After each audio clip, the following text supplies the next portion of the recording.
can't believe it. I cannot believe it. I actually made it to this live tonight. So, okay, a little bit of a disclaimer. I know people are going to come in late. People might not come at all. I did super short notice to post this live in the Discord. I had somebody else that was going to do the live with me, but what happened was someone at my work called out. I had to go in and cover for one of our bartenders, which threw me off completely because Wednesdays are really, this is my one night where I get to do lives, and I get to spend time doing what I love most and get to connect to people.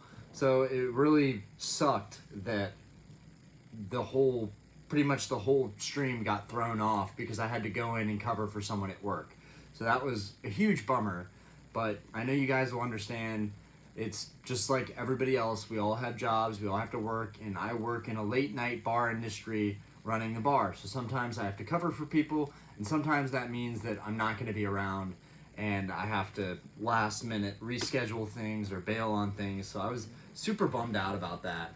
But either way, I popped in. It's 9:30. It's not super late. It's still late over here on the East Coast. But I know me, I'm usually up till midnight anyways, so I figured there's going to be a lot of people that are still up. I can't even believe there's 3 people in here already. Like, 4 people in here already?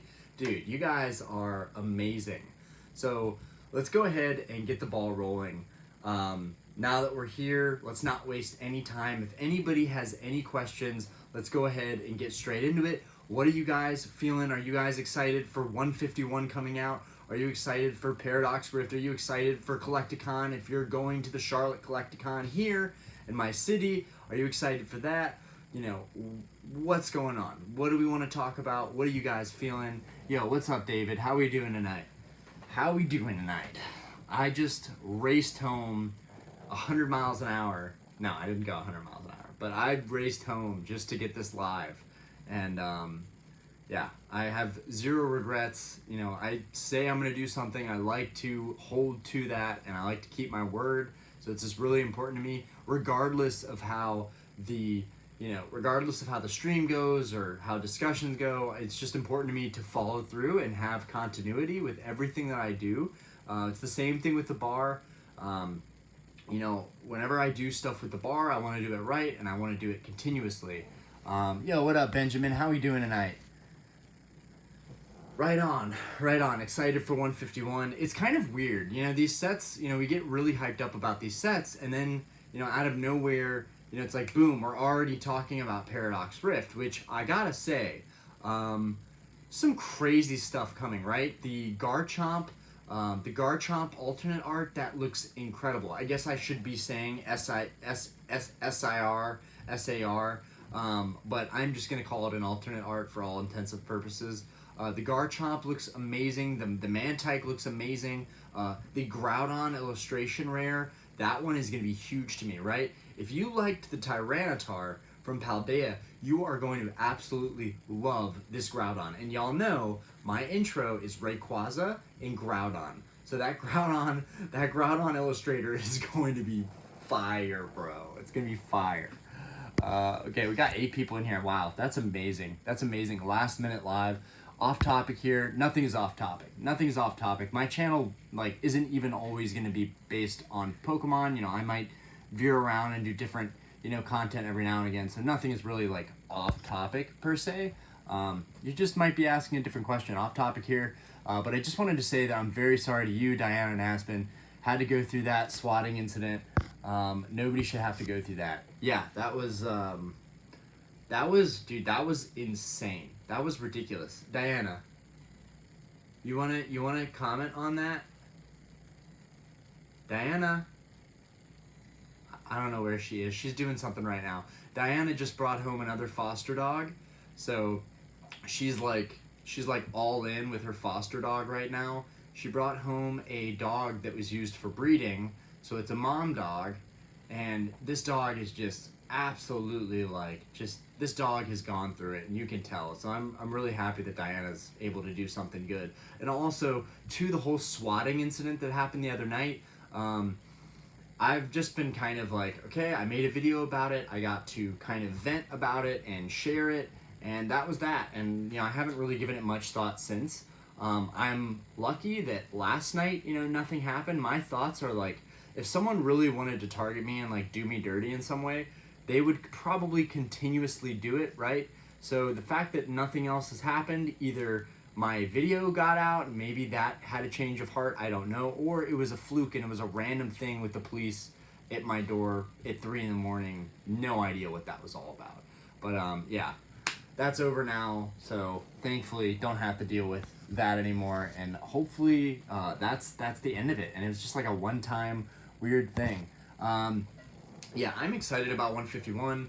You know, I've already, with Paradox Rift coming, it's like I've already, and Collectacon, I'm kind of like, 151 was such an important thing, and already I'm like, okay, people are already talking about another set. You know, I'm worried about what happened with the Charizard UPC. I know I just did a video on the Charizard UPC. I'm worried that, you know, we may end up going through the same thing that happened with the Charizard UPC, with the Pokemon 151, the Mew UPCs. So I'm a little bit stressed out about it because I did a really big pre-order. So I'm a little bit worried about that. But, you know, right now, you know, I've talked about this a lot, but you know, I think it's a buyer's market, and that's not entirely great for 151 coming out, because if 151 drops and there's product everywhere and everyone can get their hands on it, guys, I mean, like, I can't speak on the ETBs, right? I can't speak on the ETBs, just the past experience we've had with the UPCs, but I don't think that the 151 UPC and the Charizard UPC are going to have any correlation whatsoever, right? You've got a Mew card versus the Charizard card, right? I think there's actually a much larger audience that will appreciate the Mew card over the Charizard card, right? We're burned out from Charizard, right? I'm a huge Charizard fan, and even I understand why people weren't crazy about the UPC, and also there was, you know, some print issues, so hopefully we don't run into that type of thing with this UPC coming out in 151. You know, I just, you know, anything can happen, and we're in a buyer's market, so that also worries me. Maybe I'm wrong about that. I don't think that I am. I feel pretty strongly that people are just not buying cards like they were in the 2020-2021 boom. So it's a stressful time for collectors, and also if you're on the selling side, which I'm on the selling side too, it's a little bit worrisome as far as that goes, because, you know, if you ever want to get your money back out, get your equity back out, now is not the time to do that. So as long as you're just long-term collecting and you're buying product that you like, it's a great time to be in this hobby.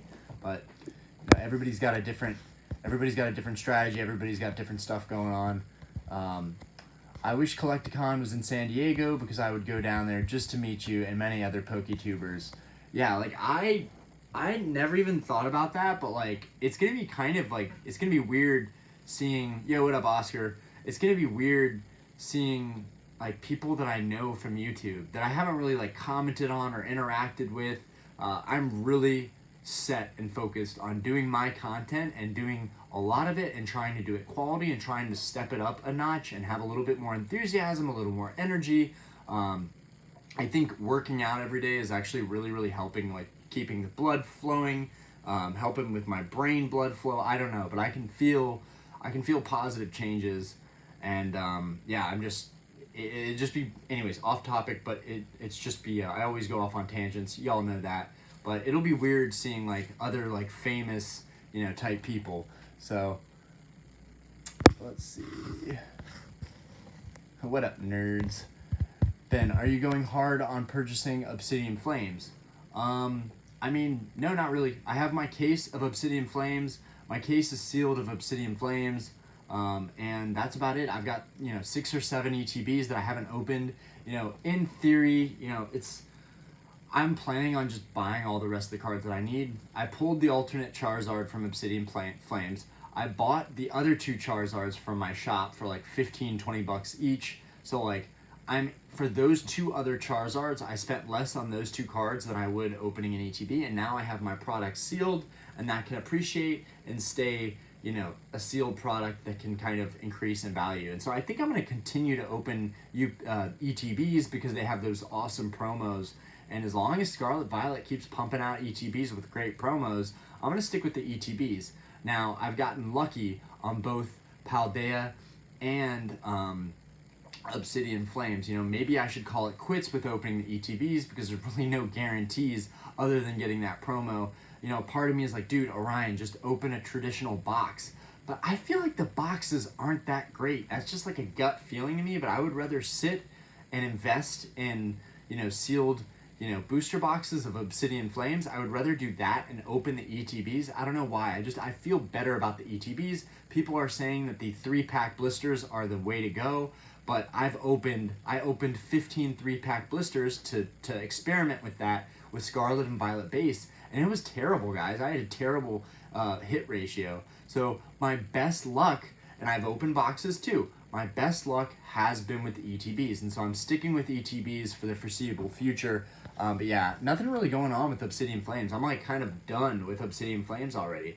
I'm really prepping on like Collectacon, buying grails.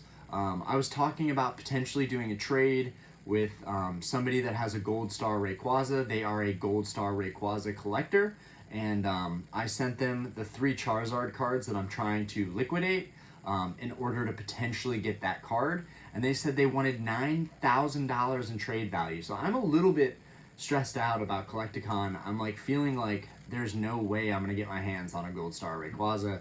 But guys, that would be insane. Like where the channel is headed, for me to get one of my like most iconic Grail cards, which is like part of my intro, the Groudon and the Rayquaza. I've got the Gold Star Groudon, so if I could get the Gold Star Rayquaza, it would be so dope to have those 2 cards. I got that Gold Star Pikachu lately, which was super dope.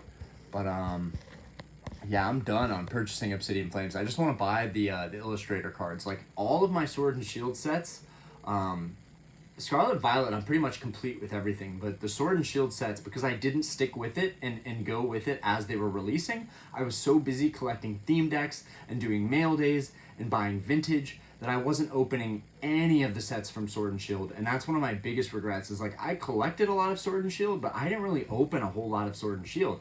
I was very vintage focused, so... And you know, maybe we will actually open some packs, you know, during this live, just for fun. But I honestly wanted to get some discussions going, answer questions, hang out with people. Charlob, we will see supplies of future sets drop back, and those will be the ones to collect.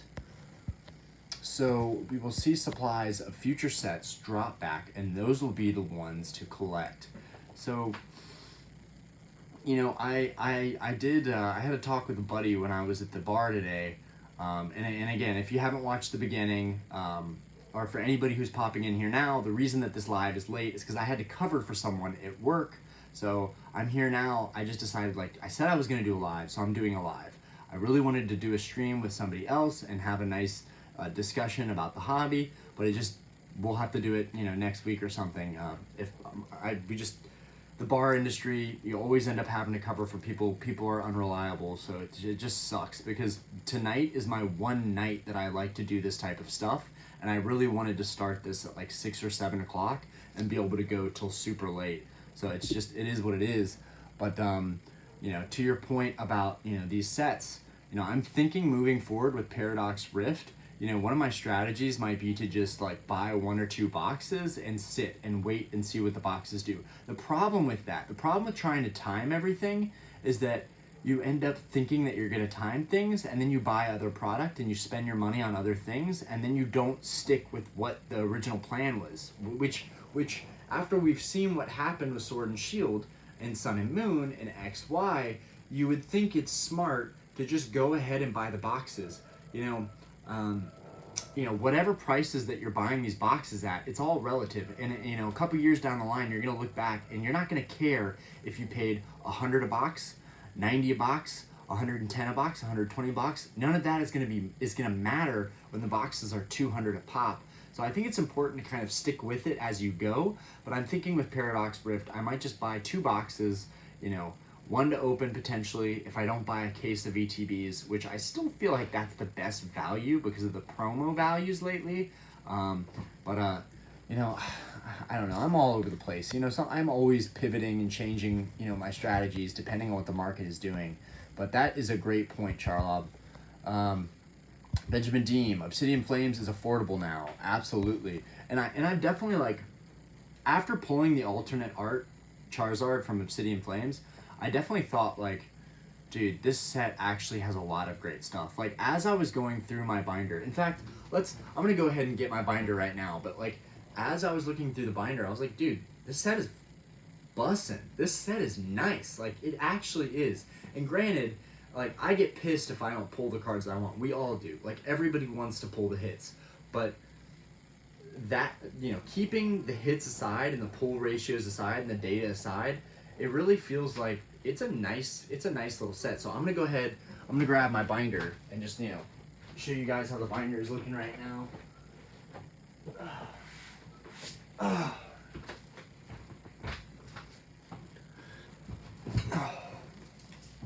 And this thing is heavy. I've actually been stacking like 3 at a time because like I don't know if I'm gonna have like multiple kids and grow the family, and down the road if like our kids are like, and this is a stretch to say that they're gonna be fighting over my Pokemon cards, but if I have 3 or 4 copies of like all the commons, if I end up having 3 or 4 kids, if that happens, if I'm lucky enough for that to happen and can afford that, you know, it'd be sick for all of them to have their own sets down the road. Someone was asking about the swatting incident. Really? Yeah, so I was calling for you, but I guess you got your headphones in, so you didn't hear me. I'm missing some stuff, but overall, we're pretty much all filled out. Yeah, I'm missing some there. I really like this Dratini right there. That's nice. Okay, but we're getting to our, these illustrators are nice, y'all. These illustrators are super nice. Like, seriously, this Gloom, I was so happy to pick this Gloom up recently. Let me see. Marcus, what up, pimp? Chaos Emperor, bro, what's up? What's good, bro? Benjamin Dean, I love the Golden Charizard. Love the Golden Obsidian Flames. This Cleffa is insane, yo. This Cleffa is insane. I love that card. I love the Larvitar. Like, the fact that these are, like, $2 cards, $3 cards, like, it's just crazy. Like, these arts are great. I really like the way this binder is coming together. We got the alternate art that I pulled. Super nice. Like, dude, I'm so happy that I pulled the alternate art. Like, finally, I got to catch a break on one of these sets. And, like, I only opened 5 ETBs. How many are over there? Yeah, I have 5 ETBs stacked against the wall. I opened 5 ETBs, and I have most of the cards from the set. I'm so happy about that. I pulled 2 of these Tyrannitars, which I'm already regretting that I sold one of them, because now I'm like, what if you do have a bunch of kids, and you want to, split your collection up down the road, and so that they have copies? You could have just kept, like, so now I'm keeping all my duplicates. If I buy cards from the shop and I buy duplicates, I'll just stack duplicates behind the ones already because they're so cheap. Right now, these illustrators are like $2 a pop, guys. Like, it's ridiculous how cheap the cards are from this set. Like, it just seems like a stupid easy play. What we've seen with, these illustrator type cards from, just for example, it's a perfect example. Let me get my Sun and Moon stuff right here. I picked this Piplup up the other day, but this Piplup was worthless during Sun and Moon. Absolutely worthless. This card was worth nothing. Now this is a $15 card, right? So I think, the same thing with this Torkoal that is absolutely gorgeous. I think it's important to remember that, history repeats itself, and the same thing is going to happen with Pokemon. And I genuinely feel like any of these like gallery cards that are fairly cheap right now, whether it's like the cheaper ones or the slightly nicer ones, they're all semi-cheap. Like, and the Charizards are falling fast, right? So, like the golden rare Artisan, the Artisan is only $4. Like, dude, come on, this is crazy. The gold Charizard was like $20 for me, or like $18 after I got a massive discount for everything. So like, this was a really fun set, and even if you had to buy the alternate art Charizard, it's trending at what, $60 right now? Like, dude, the card is beautiful. Like, honestly, I was talking smack about it, but now that I'm seeing it in person, it helps that I pulled it too. It feels really dope to actually have pulled this card. But let's just get this guy out. Let's get this guy out one more time. Like, the quality on this card is lit. Ooh, Tyler. The scissor is lit, dude. The scissor is so lit. I wanted that scissor really, really bad. Hopefully that card comes into my shop and I can buy it. I will buy multiple of those scissors, and I'm very interested to see what they're going for. They're probably going for similar pricing, $2 to $4, something like that. It's just like, why is this a $60 card right now? This thing is nuts, y'all. This thing is nuts, and I love what they did with the text box. I think it was very clever of them to cover up that Terra crown, because it really puts all the emphasis on the Charizard. But like, yo, this card is sick. So I'm feeling pretty good about Obsidian lately. 221, 222, 223. And I've got like pretty much across the board, every single set that I have, I might be missing like 20 cards or 30 cards max. After filling in the cards I picked up from the shop, I'm missing like 34 cards exactly from Evolving Skies. And that's like, there's a couple really banger alt arts that I'm missing. The Glaceon VMAX, the Sylveon VMAX, Leafeon VMAX, Leafeon V alt, like Evolution alt arts, and then maybe like 3 or 4 alt arts, and then like a couple commons and full arts. But like, I'm so close to completing all of the sets from Sword and Shield on. So okay, all right, now looking back at these comments, dude, I love you guys. Like I could have never imagined that I would do a random live at 9 at night and 22 people would be in here. I would have never imagined it. Like, you guys are incredible. I love you guys. I love where this channel is headed. Chaos, the Cleffa is sick from that set. Dude, the Cleffa is going hard. Same with the Ninetales. Yeah, the Ninetales is actually holding value pretty well. I think the Ninetales is like around $14 maybe, if that's right. So I actually got lucky pulling the Ninetales and the Charizard. Those were huge. And you know what? Now that I mention it, I've got to put the Charmander promo in this binder, because the Charmander definitely belongs in the Obsidian binder. I forgot to add the promos to all my binders. I need to do that. Roy the Crazy, nice. Yo, what's up, Roy? How we doing? I think the Ninetales is my favorite, and the Scizor. Yeah, dude, for sure. For sure. We live. Yo, what up, Fortress? I saw you were asking if we were going to stream again. I explained it once, but someone called out sick. One of my bartenders called out sick. Get this. One of my bartenders called out sick tonight, right? She called out sick. And then she accidentally sent me a photo that was like, what do you think about this outfit? Can you believe this? And I didn't even say anything back. I didn't even respond. I'm just like, I don't know if we have the right people working for the bar, because I can tell that, one, she's probably faking it, and two, she took my night away that I could have spent with my daughter, with my wife, and then I had a stream plan. So I have so much stuff that got thrown off because she took the night off.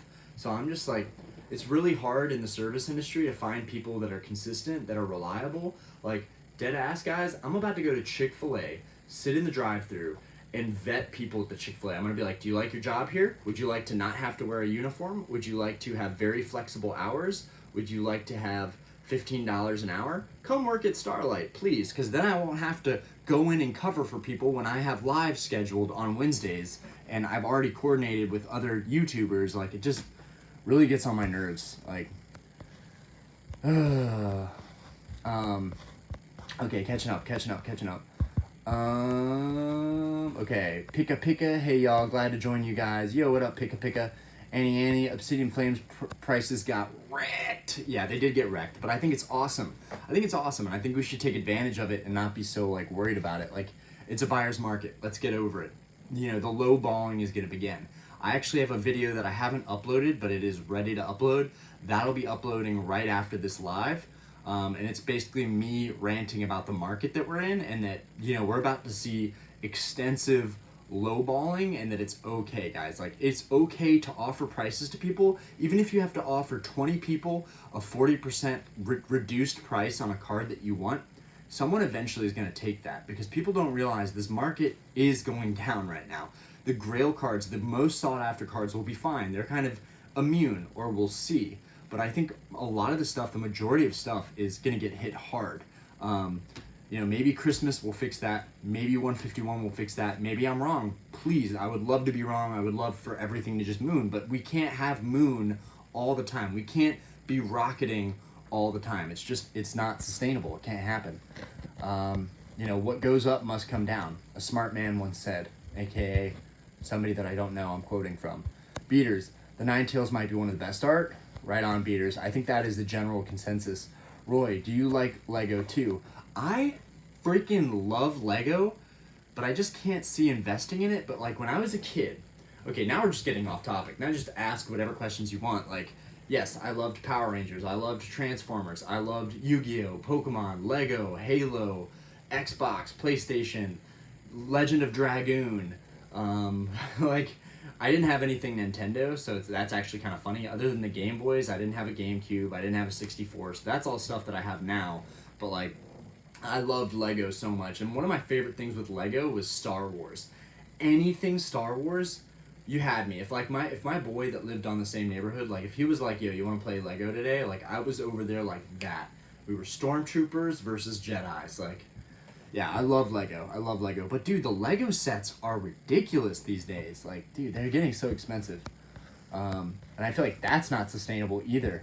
But I would love to build Legos, and I know Aspen loves Legos, because she got to play with some of my old Legos that we found in a bin, which I don't really have anything nice. It was really my friends that had all the nice stuff. My parents spent all their money putting me through good schools, but, you know, never buying me stuff other than, like, Pokemon card packs. What's up?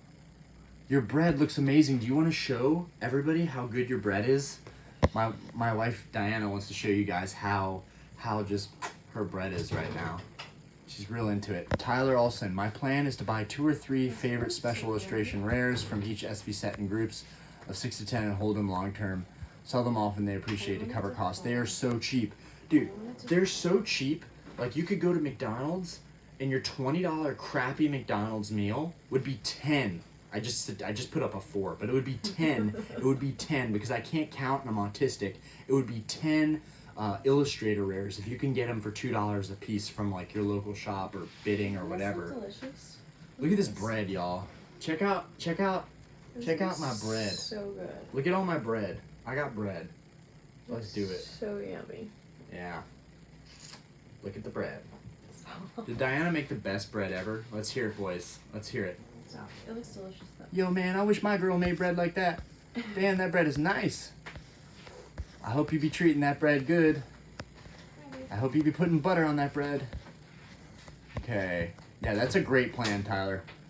Dude, I'm going to go so broke at Collectacon. I'm already working a deal to meet up with a dude to pick up some serious heat. Ooh, some serious heat, you say? Please elaborate. Paul Matern, the gloom is cool. I like the nature alt arts. Paul, I'm with you on this. I'm feeling you on this. The nature alt arts are my favorite. Gloom, Coreydon, and the Nidoking from 151. The Nidoking from 151 may be my all-time favorite card in 151. Like, there's going to be a lot of great cards in 151, and the Nidoking won't be the most expensive, but like the Suicune from Crown Zenith, I have like 10 copies that are about to come back from CGC. I'm so excited. 40 cards are almost back from CGC. Really excited for that reveal. But yeah, the Nidoking is like, yo, if the Nidoking is like, PSA 10 bread. Yo, if the Nidoking is like a $10, $15 card, bro, I'm gonna have like 50 Nidokings. Like, I'm that idiot that buys tons of the same card and then will complain that I need to liquidate my cards. Like, I'm such a hypocrite when it comes to that, and I'm okay to admit that. But like, we're always evolving as collectors, and we're always doing new things and trying new things. So okay. Okay. Whoa. I gotta catch up, y'all. Benjamin Dean, I'm seriously looking forward to the near future Pokemon sets. Yeah, you know what? Scarlet and Violet has done a great job. I hate the Terra Crowns, but other than that, illustrations, bomb. Prices, bomb. Hollows in every hit, bomb. The polls allowing us to complete these sets pretty easily. Like, even if I didn't get the Charizard alt art, it still would have been fairly easy for me to complete these sets because they've made pull rates so good. I think there's a guaranteed like 12 cards per box. Whether it's like the EX cards or the illustrations, I still would rather just buy the singles. And this is gonna affect the market too. Like, if people are all buying singles, that's gonna mess shit up. But you know, I'm still always gonna open some product because that's part of the fun, guys. And the fact that I opened 5 ETBs and I got that Charizard, that feels so good. Fortress, no way that happened. Yeah, if we're talking about the bartender that bailed tonight that forced me to cover her shift, that ended up accidentally texting me that she had a new outfit that she was like, oh, I'm sorry that I meant to send that to my friend. It's like, if you're sick, if you call out and you're sick, you're not trying on outfits to send to your friend, right? You're getting off because you know it's going to be a dead night. And like, yeah, it was dead tonight. It was slow. That's why I left early.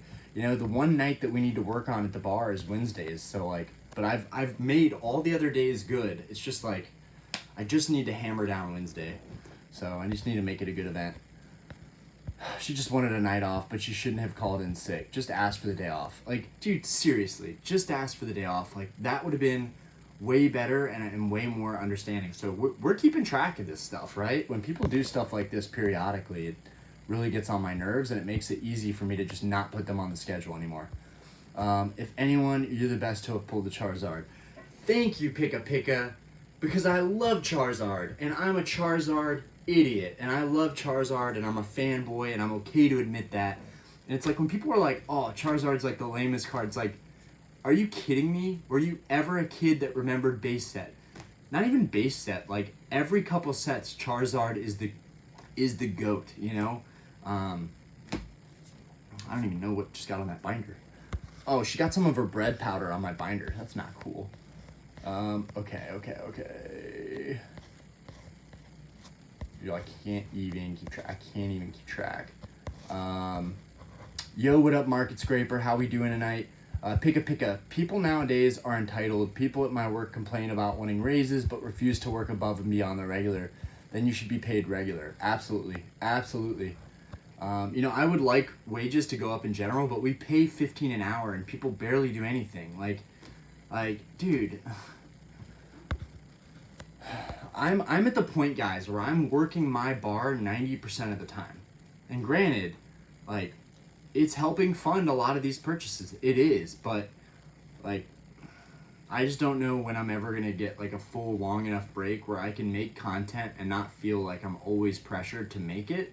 Like, I enjoy it, but I'm always managing my time. Like, I'm always, like, gotta squeeze in the gym, and I gotta squeeze in family time, and, you know, I've got to, at some point, you know, go to the pool or do whatever our family activities are, and then I have to also, I want to do a video, I want to make something, I want to be productive, and then I've also got to get supplies for the bar, and then I've got to go in, and then I'm going to be working till midnight. It's like, doing that over and over again, I'm getting good at managing it, but I would just like to have, like, 2 or 3 days off, you know, every once in a while, which I can't complain.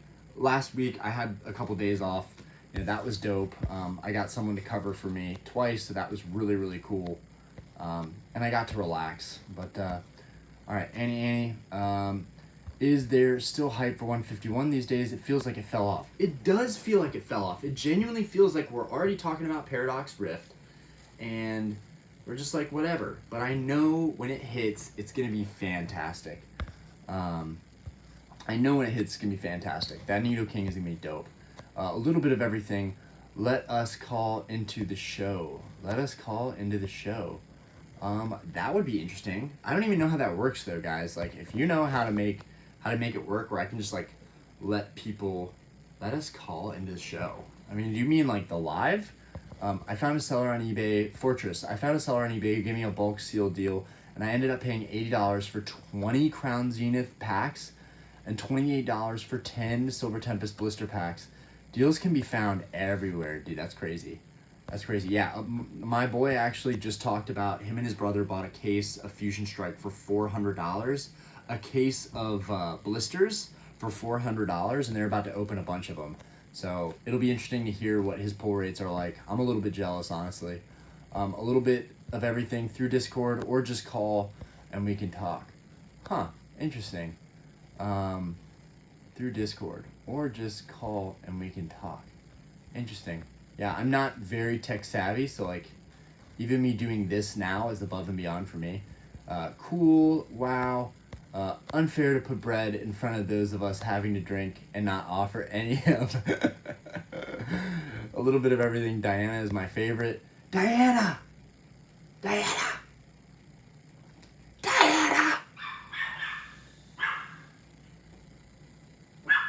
She's playing Sims. I don't know. She's playing Sims. But she feels appreciated. Speaking of Diana, my lovely, lovely wife, she just did her first YouTube video ever. And I wanted her to build her channel on her own organically without any other outside stuff. But she said, she was like, after she did one video, she's like, screw this. I can't do what you do. I don't want to do this. I don't want to put all this time into making videos. But I might link her channel in the Discord so that people can kind of flood in and support her and just give her that boost that I didn't have when I started my channel. You know, someone mentioned this today. They're like, dude, you did your shit organically. You didn't have giveaways. You didn't, you know, incentivize people to follow your channel. Your channel became what it is from you just making content. And like, that felt really, really validating and really good. But you know what? If Diana makes a YouTube, she's doing it for foster animals. She's doing it for a good cause. I'm going to help her get a following. So if she's down, I'm going to put her channel in the Discord so that you guys can support Diana and her dog fostering career. Okay, scrolling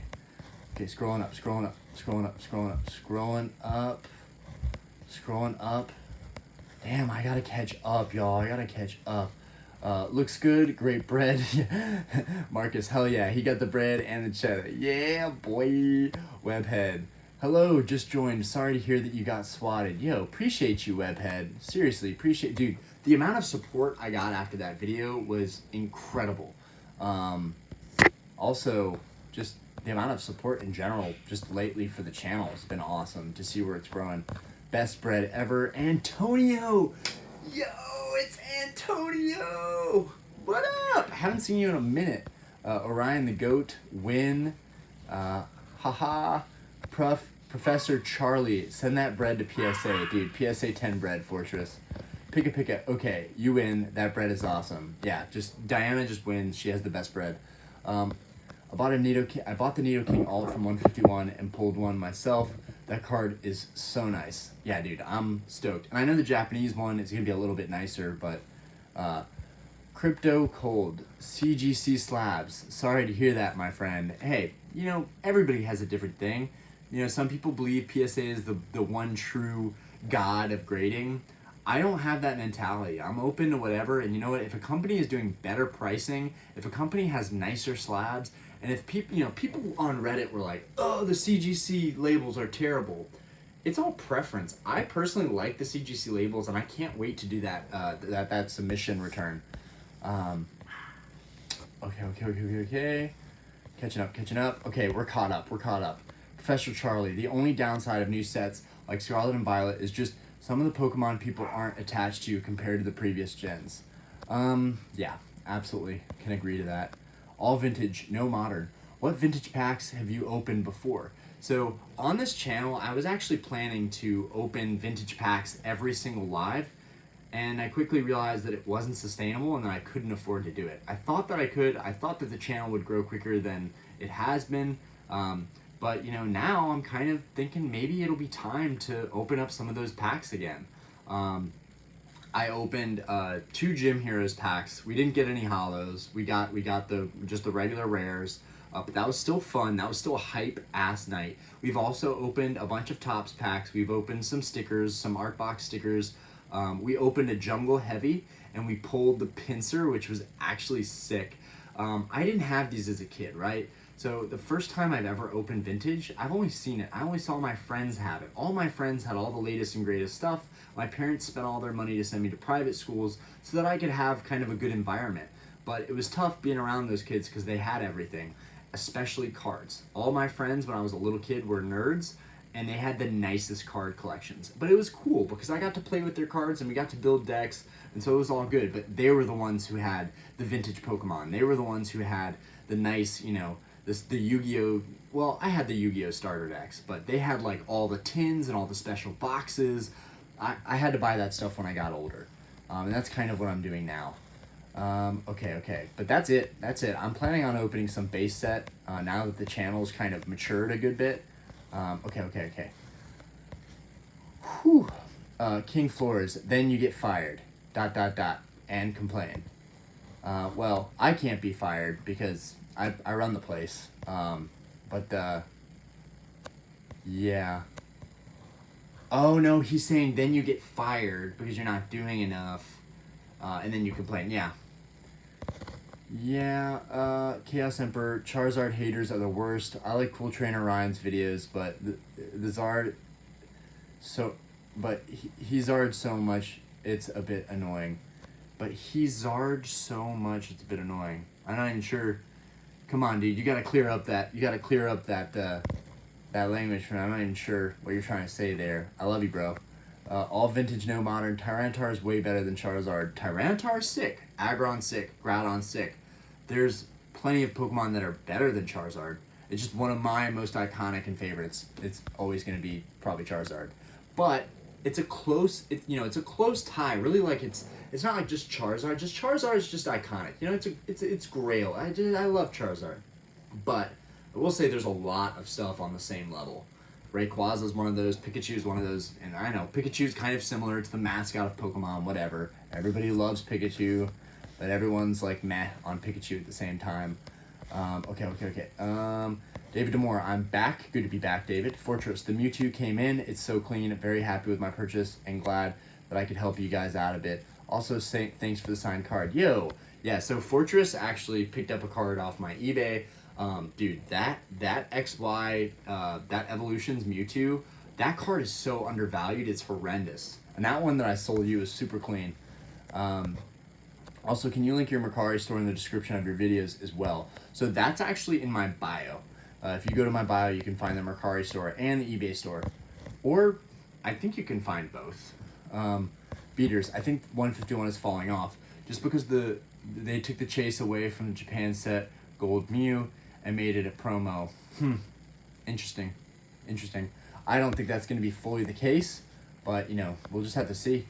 And I feel you. I don't see how some people have enough time to edit videos. So that's the thing. I don't really edit my videos. I put an intro. My wife is actually so good at editing. For her first video on her channel, she has an intro and an outro. And I'm like, babe, I've been making YouTube videos for 2 years and you've not once offered to help me with an intro or an outro. Like, I just like bamboozled my intro together with a buddy that makes synthetic music and was nice enough to make me like something for free that I could use, and then I just had the kind of my photo of just like my anime head and Groudon and Rayquaza, and that's all it was. But like that's pretty much all I do. But like my wife, and like if we got Diana like in the channel more and like helping me like edit stuff, like dude, who knows what kind of quality this channel could be like.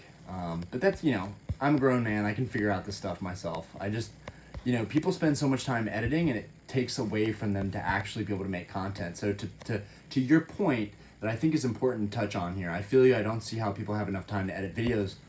Some people don't, and that's why a lot of people do like 1 or 2 videos a week. The YouTubers that are putting out the most content, they're doing it with their phone.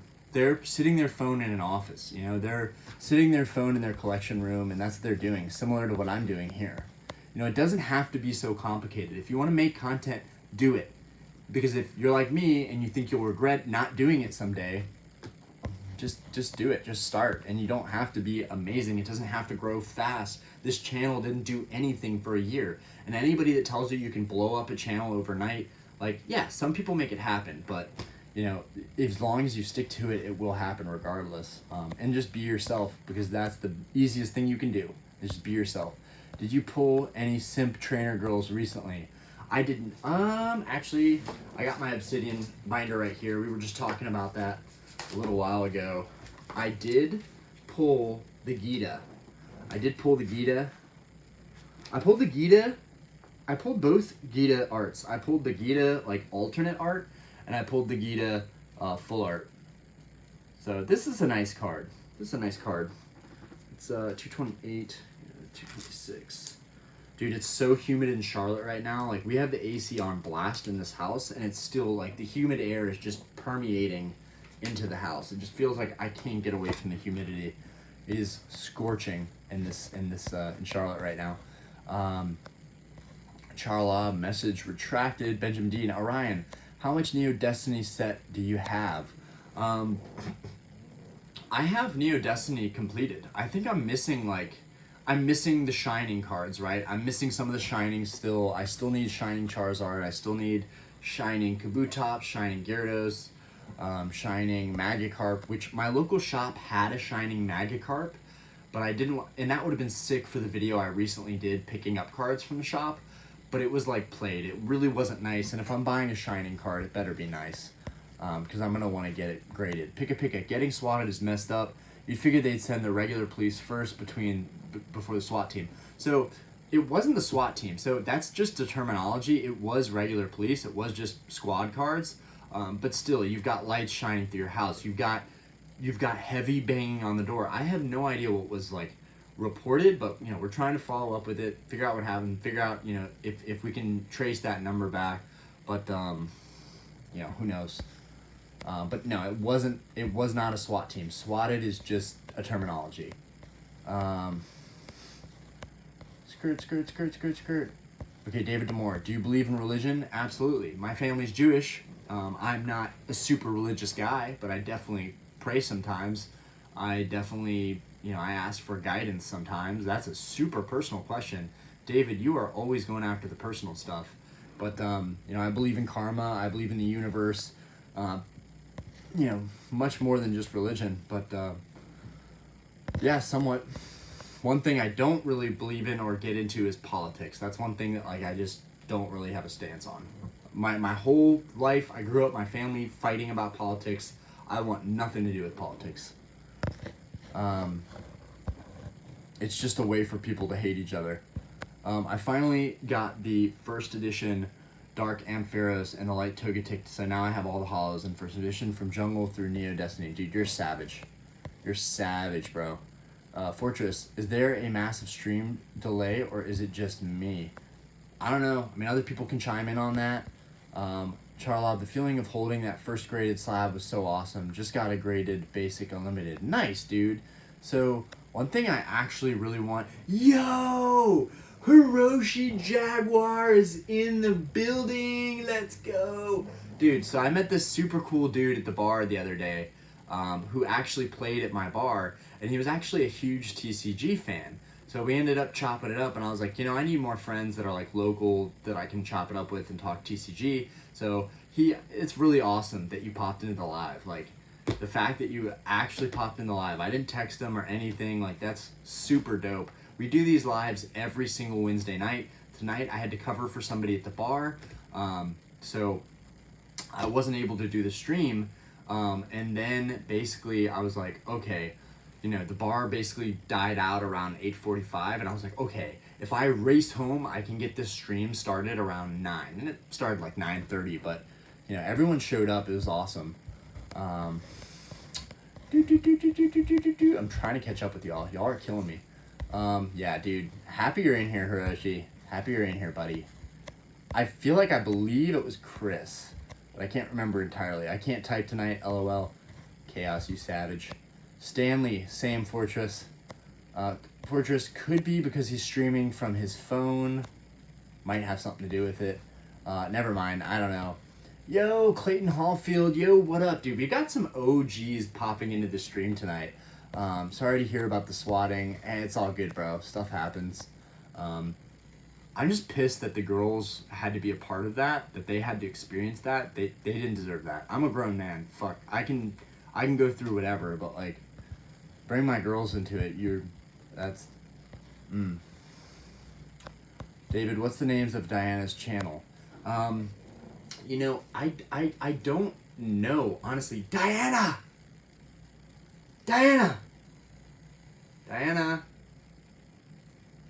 Dude, I swear, Diana has her headphones in, and it's like, even when I'm going live, like, if she were just a part of it, she could literally market her own YouTube channel.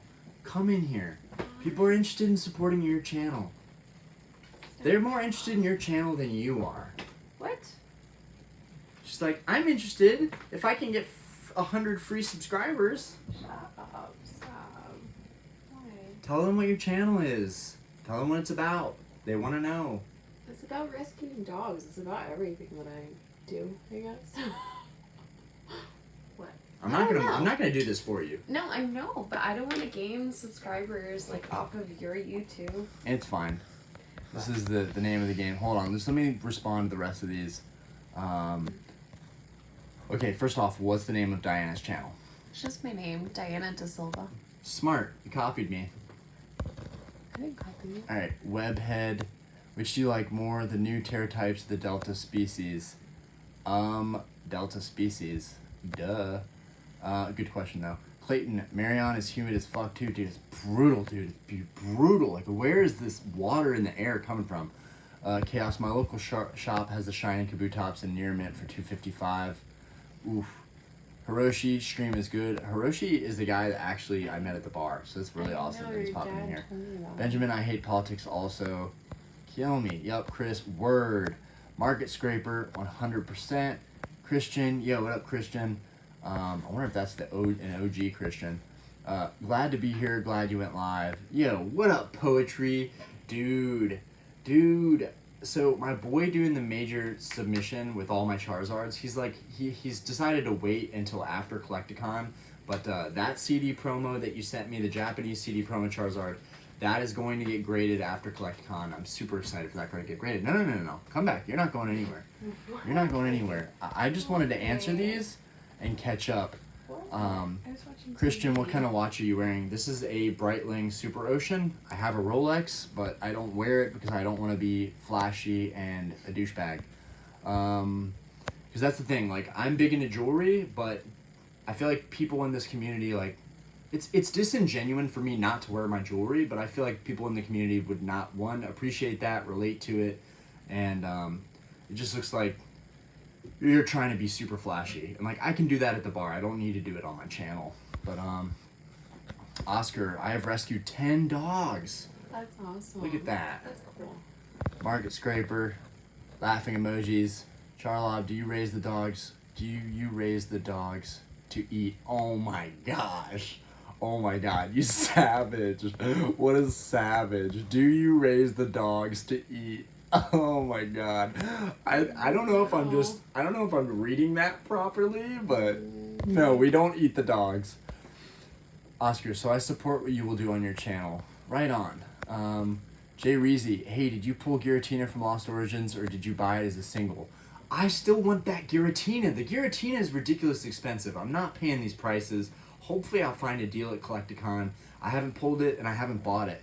I do have a case of Lost Origin, so there's a chance, and 2 booster boxes. There's a chance that I could do an opening at some point and maybe pull that Giratina. The guy that sold me the case did pull from his other cases. Wait, you remember me? Yeah, dude. Christian? Yeah. If you were here from the OG days, there hasn't been any Christians, really. Clayton, how do y'all feel about the prices of Obsidian Flames? Pretty much just the Charizard set. Silverzard is the only one that has much value. 100. Nah, not even that. It's like 60. And I pulled that one. Big fan of Obsidian. Lots of cool cards and artworks, but none have value despite not having the best pull rates. Guys, you have to forget about the value part of it. Forget about that. Great value for the cards, beautiful artworks, very accessible, all a perfect storm for that set. And if that set can maybe hit like $85, $90 a box, that's a hard buy, guys. I really feel like that's a good set to stock up on. I think we're gonna like those Charizards a lot more down the road, especially the full arts. Lots of cool cards and artworks. Okay, Fortress, I see you have an Origin Form Pialka V listed on your eBay. Looks very clean, and I'd recommend you get it graded. If it gets a 10, it's a $100 card. At a 9, it's still 50 and easier to sell. Yeah, I'm just trying to liquidate some stuff, but maybe I will get that one graded. What up, dude? Christian, I'm gonna try and get my 3rd poncho, but these prices keep rising. I do like the Rayquaza poncho. Is that Mrs. Orion? Yes. So she just started her first channel. I finally encouraged her to start her own channel. Mm-hmm. Now, guys, I want you to hold off. I want you to hold off right now so I don't have to respond to chat stuff right now. Diana, this is a chance for you to express like what you want to do with your channel, and say what you want to do, and tell them again, you know, what the channel name is, like how to spell your name. It is a presentation. You know, you got 24 people in here that would be willing, and then there's people that are going to watch this after. So I started my channel and I just have it as my name, Diana Da Silva, DYANNA Da Silva. But I just basically filmed like rescuing dogs and going to the shelter. So I started rescuing dogs about a year ago next month. And so far we've had like 25 dogs and like probably like 4 or 5 cats, kittens.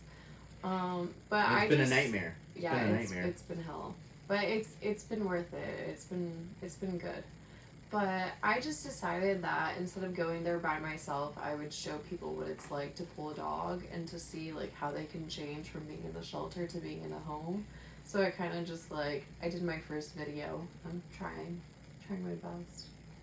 But yeah. I mean, I would have recommended you just sat in the chair, maybe talk to them more like personally, but... Listen, you pulled me in here out of nowhere. Okay, well, you can go now. Thank you. Yep. Thank you. You're dismissed. Shoe fly. Shoe fly? Shoe fly. You cannot touch my bread. Boys, she said I can't touch her bread. It's okay, your bread's stale. Alright, guys. Alright. Back to Poke Universe. Okay.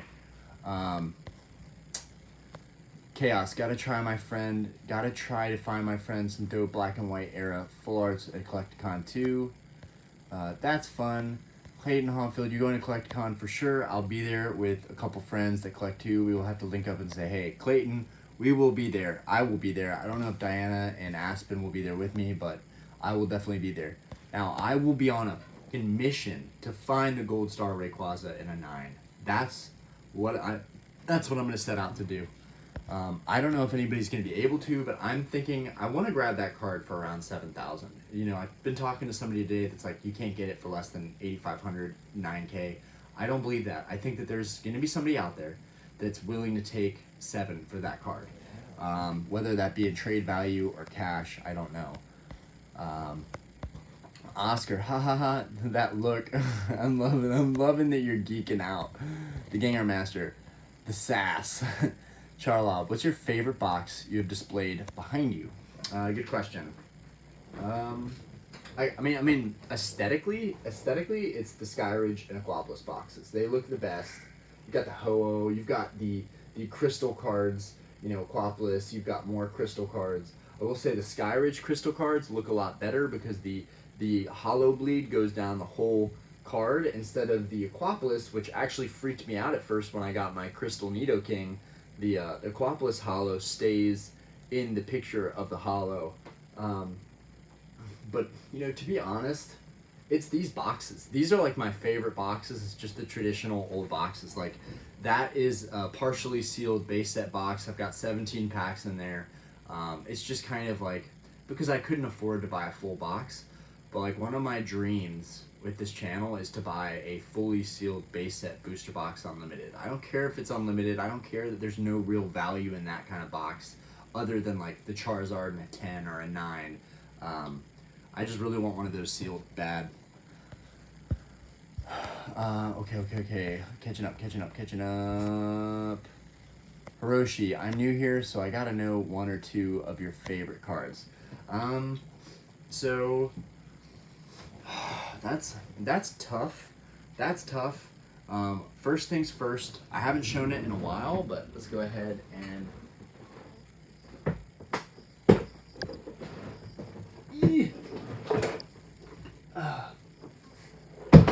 y'all are gonna flame me for this because I'm so basic, but it's this guy.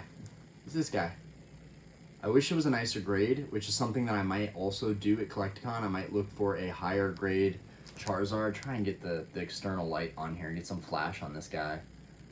It's really hard to show the hollow pattern on this guy, but I give up. Anyway, so first edition Charizard, that's one of them. And then my Gold Star Pikachu over here in the back. I'm afraid to pick it up because I have so much crap on that card right now, but yeah, those are my favorites right now. Catching up. Dude, it's crazy how this chat's going. Like, honestly, it's crazy. Benjamin Dean, do you own Gengar Alt Art VMAX Fusion Strike? I want that Gengar. Am I a huge fan of the art? No, not really. The whole, like, wide open mouth and, like, the teeth and, like, the sucking everything. Not really a huge fan of the Alt Art Gengar. But, I mean, I can appreciate it. Do I understand the price? Absolutely not. But, like, Gengars are historically always bangers. Now, let me show you a Gengar that I'm crazy about right now.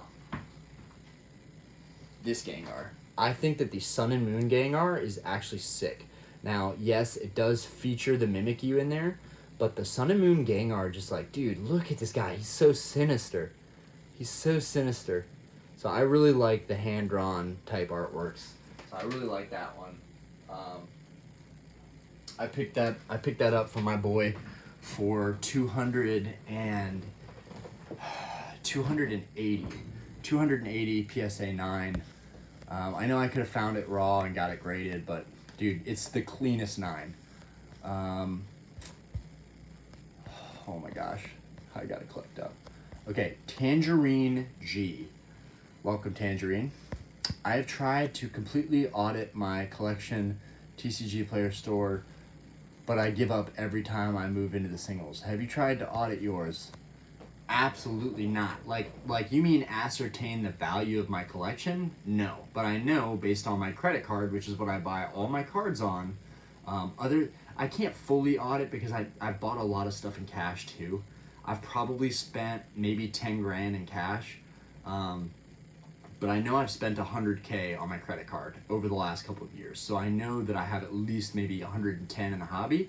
I also know that I've made 20 in the past 2 years off online sales. So I figure I'm in at about 85, maybe 90-ish. And then I've got, taxes and then fees from those online sales too. So maybe even like 95 grand I still need to make up for. But, who knows what the actual value of my collection is? That's actually a really good question. I wish I could answer it better, man. I really wish I could. Also, have you found any cards or sealed you have forgotten you owned? Actually, yes. There's so I'm gonna go ahead and get these. Well, I forgot about my Topps packs for a while, but these are interesting. I'm gonna get some stuff that I did forget about. And I have a lot of stuff in my garage, but it's not like old sealed stuff. It's more like modern sealed stuff. So these are really cool. And so we've got the art box sticker stuff here. I opened these recently. So I didn't forget about these, but the stuff that I did forget about is behind it. So we got the lenticulars. So I totally forgot about these. And dug them up not too long ago and just thought they were super cool and thought, has anybody graded these? And there really hasn't been a lot of these that are on the market that are graded. They're not going for much, but I think they're really, really cool. Got the Mewtwo there. This one is cool. This is an error because it doesn't look anything like these. This is an art box. This is like a sticker, but it's in a lenticular. And I don't know if that's just a different series, but it looks like it's some kind of error. And then look how it's chopped up at the top. It doesn't even have a border. So I think this is a really cool lenticular. That's an error. But yeah, these are some cool, technically not cards, but like just a product that I kind of forgot about and dug up not too long ago. Got the Tauros right here. I know it's probably a little fuzzy because the lenticulars are kind of hard to see. I love this Aerodactyl. But yeah, that's like just something quirky and weird that I dug up not too long ago. Also, all of my like vintage bulk, I have a crap load of vintage bulk, and I was like, for a while I was like, where did all my vintage bulk go? And then I found it and I was like, I need to organize this. So I have like stacks of like jungle and fossil and base and all kinds of good stuff. For a while I was like specifically trying to buy vintage bulk because I thought that it was super undervalued. I was like, dude, you can find so much vintage bulk to complete your sets, and eventually everyone who comes into the hobby looks for vintage bulk so they can complete their sets. I'm actually working out a deal right now with somebody. I built them a custom listing that I'm gonna sell of all these cards, just all these holos, and some bulk cards too that I'm just throwing in for free. But we got a bunch of holos that I did for someone, and I never do stuff like this, but this guy has spent like $2,000 with me in the last couple weeks. So I'm just giving him a bunch of these bulks, and then all those hollows. It's 23 hollows, and we're gonna do $400, basically like $20 a card. So yeah, it's always good to have bulk. It's always good to have WotC stuff, because people are gonna come into the hobby and they're gonna want that stuff. It's good to have it. Okay, good question though, Tangerine. Oscar, are you going to film the mission for the Rayquaza? So that's great content. That is good. I don't know how I'm gonna go about this, guys. I'm gonna have a briefcase that I'm walking with. It's gonna be heavy AF. I need someone to literally help me do this. Like the only way I'm filming this adventure is if someone helps me. Like, they can film me haggling and lowballing people. I don't care what gets filmed. All of it can get filmed unedited, raw. But I need help, because there's no way I can carry everything I'm trying to bring in and hold my phone and record. So like, it'd be great if I had someone there that was like with me while I'm going to like tables, haggling with people. Like, I really need a homie to help me record this whole adventure. Yo, straight up, Chris, if you want to go to Collectacon and mob with me and help me go after this one card, that would be sick, dude. That would be sick. That would make me very happy. Okay. God dang, dude, I can't catch up with you guys tonight. This is the first time I feel like I haven't been able to catch up. Okay. The Gengar Master, you have Legendary Collection. I have the box. I don't have a lot of cards from Legendary Collection. I kind of put it off because there's a lot of reprints there, similar to Base Set 2.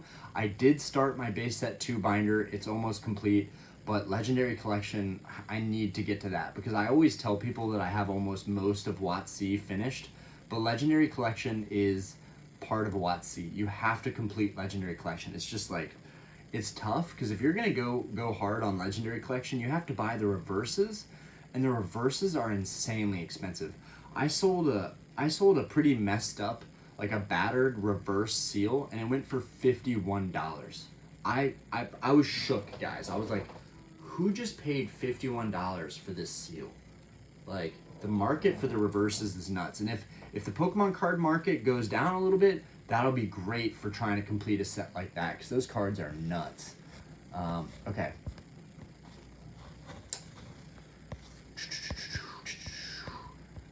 Clayton, damn, good luck, bro. Hope you find that Rayquaza. That would definitely be a bucket list card. Like, the Rayquaza is so expensive and such a big card for me. Like that and the Crystal Charizard from Skyridge, you get those done, and there's not a lot else that's going to feel that painful to collect. Like, once you collect those super expensive cards, it gets easier from there. I would say start at the top instead of starting at the bottom, in my experience. But then again, like, as you collect over time and you collect a little here and there, you get more experienced and you have more appreciation. And so it takes some time to get to the point where you're like, I'm ready to buy that card, you know? Very few people come into this hobby and are like, I'm going to buy a $9,000 card. Let's do it. Like, nobody does that. You know, very few people do that.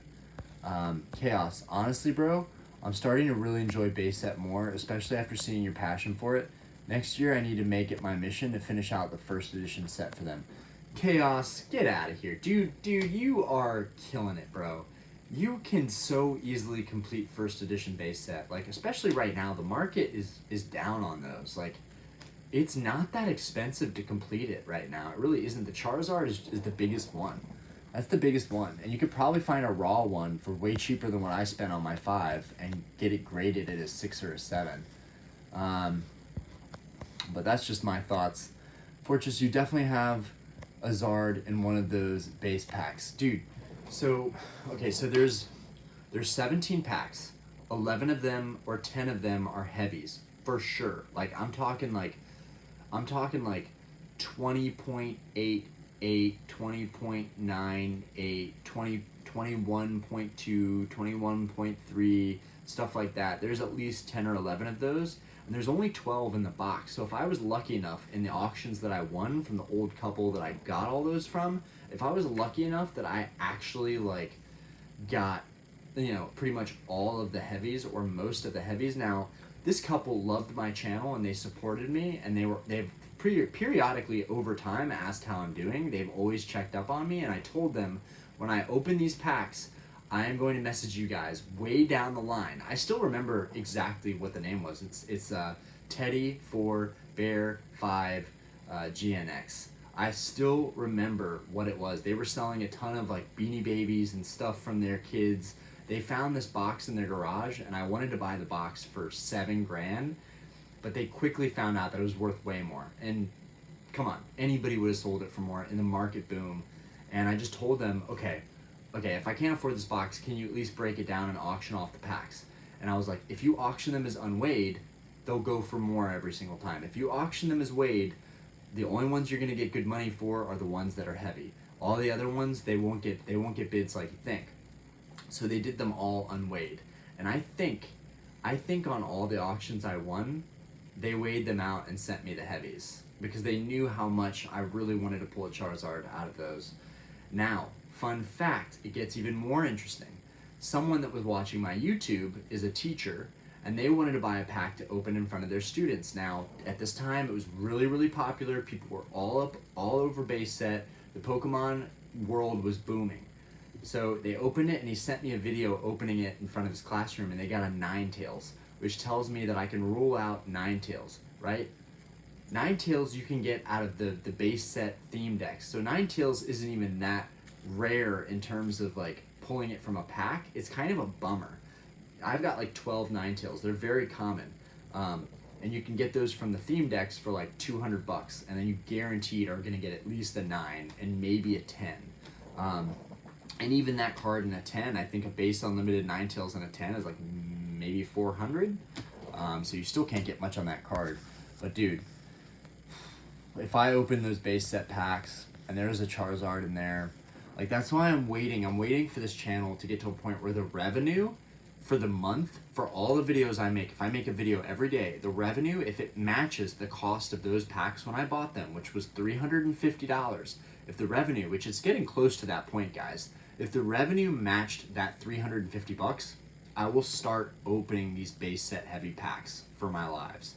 Not all the time, but I will open them because I very much want to pull those cards. And even if I don't, if I open all those packs, I could probably master set the base set unlimited for PSA grading. Like I could probably at least get a PSA 9 for all 16 of the, there's only 11 or 10 heavies, so technically I couldn't get the whole set in a 9 or 10, but a decent chunk of it would get completed opening those packs, and then I could sell the lights, which is probably what I'm going to do at Collectacon, but I don't know if I'll get them graded or what.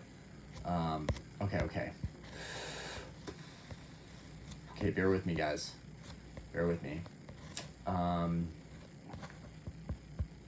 But yeah, Fortress, that I loved seeing that message. Like I'm looking at your chat message right now, and it's like, you definitely have a Zard in one of those base packs. Like, dude, I hope, dude.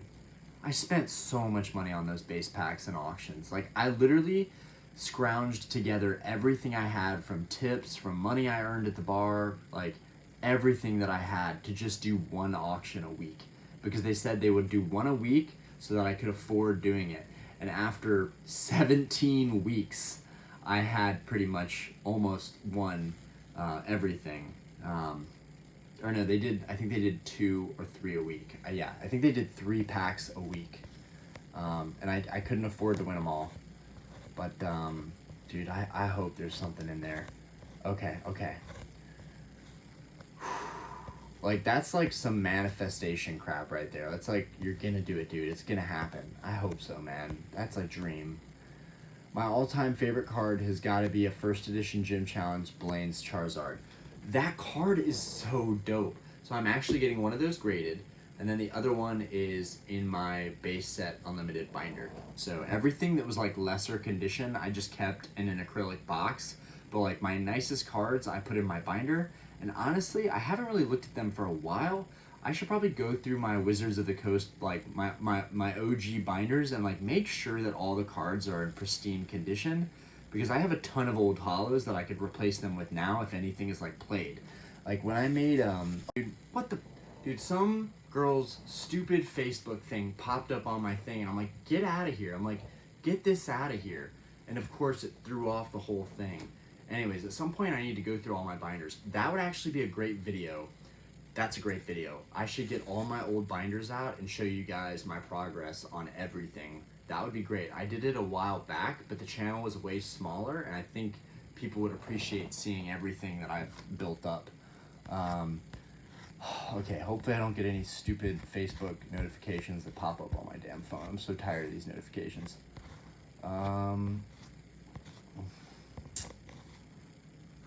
Okay. Christian, Gold Star Pikachu is fire. It is. Unfortunately, the population is in the 300s, so it's actually a pretty common Gold Star. I was pretty upset. I paid $2,300 for that one, and one just went on eBay for $2,050, which after tax they're paying $2,250, but still, like, I was kind of upset to see one go for slightly less than what I paid. And I feel like it was maybe even slightly cleaner than the one that I have, because mine has like a white speck in the middle top, and it bothers me. Whereas the one that I saw looked like it was just like the corners had a little bit of whitening, and I would rather have a card that has whitening on the corners than like a random like dot in a certain area.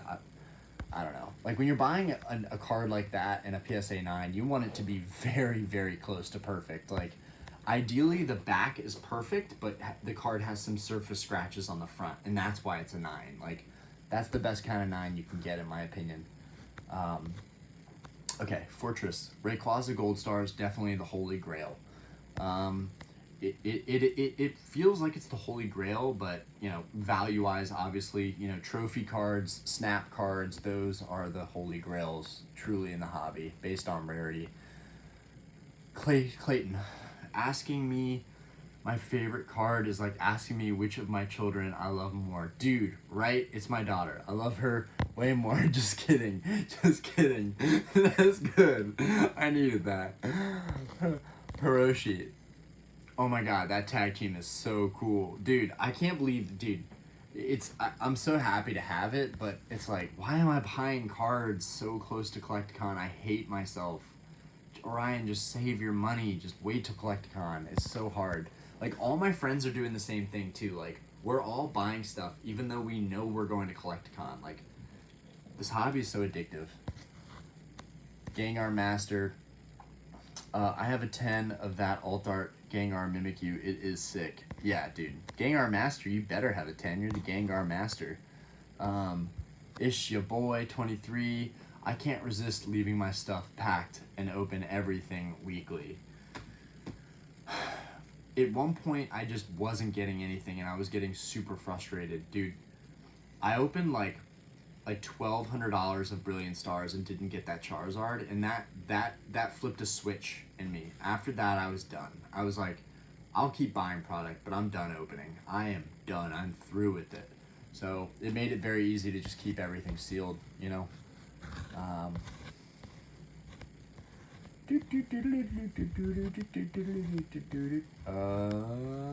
Okay, Fortress. I'm still waiting for Rainbow Rares to skyrocket in value. I feel like they don't get enough recognition. Dude, I was looking at the Evolving Skies Rainbows that I recently got. Dude, some of the texture on those is wild. Like, even for American English cards, it's just wild. Like, Bear Tick. Yo, what up? What up, my pokey Bear Tick buddy? What's your Collectacon plan? Are you going solo? Meeting up with subscribers, local friends? Is anyone going to help you find the cards you're looking for? So I have 2 friends locally that are going, but I feel like they're going to be on a hunt the entire time looking for their own stuff, and that's fine. They're not like I would say fans or anything. They're just kind of helping me and kind of helping me be rational and make good choices, because they're a little bit, I would say, more experienced. They've been in the hobby just as long, one of them way longer, but experienced, know what they're doing, kind of have an acquired taste, but I think they're going to be doing their own thing. I would love to have a group. I would love to have a group, not just like a friend or a couple people, like a group. I would love to have a group that kind of making sure nothing goes wrong. Like, I'm going to be walking in there with my briefcase full of stuff.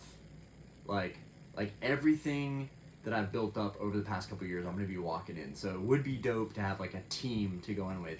Definitely need somebody to help me like hold my phone and record stuff during the whole thing. Like I should get an external charging thing to plug my phone in so that it can't die. Like It's gonna be crazy, y'all. And then also, guys, we are doing a Collectacon after party at my bar both nights, so we can continue trading, continue talking about stuff, continue sharing stuff.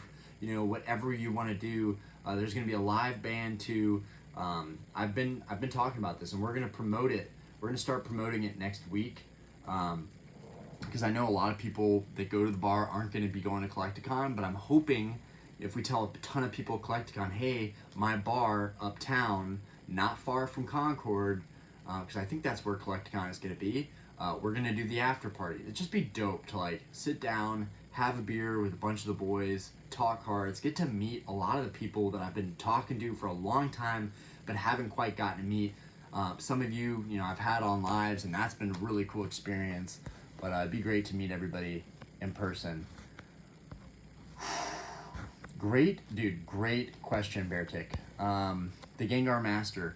Rainbow rare trainers, many people like myself are not fans of. Regular rainbows, especially early ones, for sure.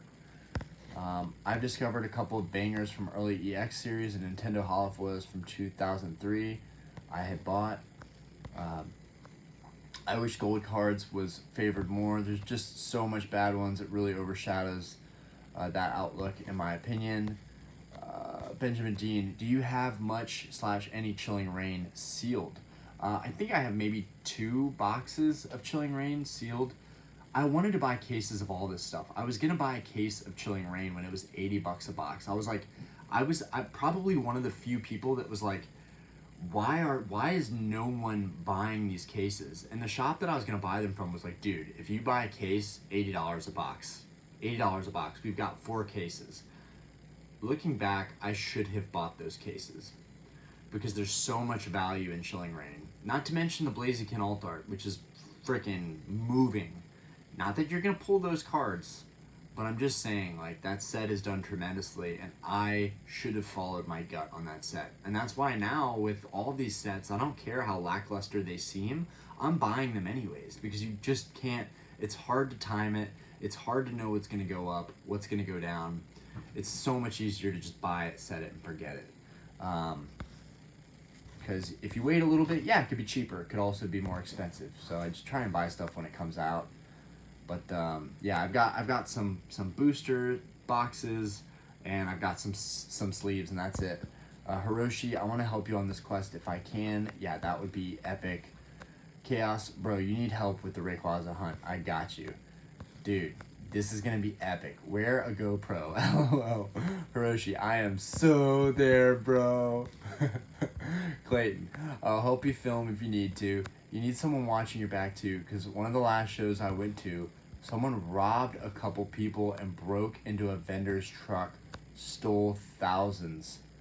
Jeez, and that, dude, that's another thing. Like, this hobby is like just turning people into monsters too. Now, luckily, now that the boom is kind of over, you're seeing that less, I think. Christian, have you ever thought about getting trophy cards? Dude, I would love, if I could afford to, if I had 70 racks that I could afford to spend on a Snap card in Japan or something, I would totally buy one of those. I would love to have a card that no one else has. But honestly, like, my favorite, because I love Pikachu, and you probably guess it, is the Pikachu Illustrator. I don't care, like, what anybody thinks. That card is so amazing. That card is so nice, like, and I love Charizard, but the Pikachu Illustrator is probably based on rarity and the just dope ass artwork. That's probably like my #1 like trophy gold card. Like, that would be huge if I ever could achieve something like that. But these days, with the competition in this hobby, it's unlikely. But you know, everything's got a price, you know.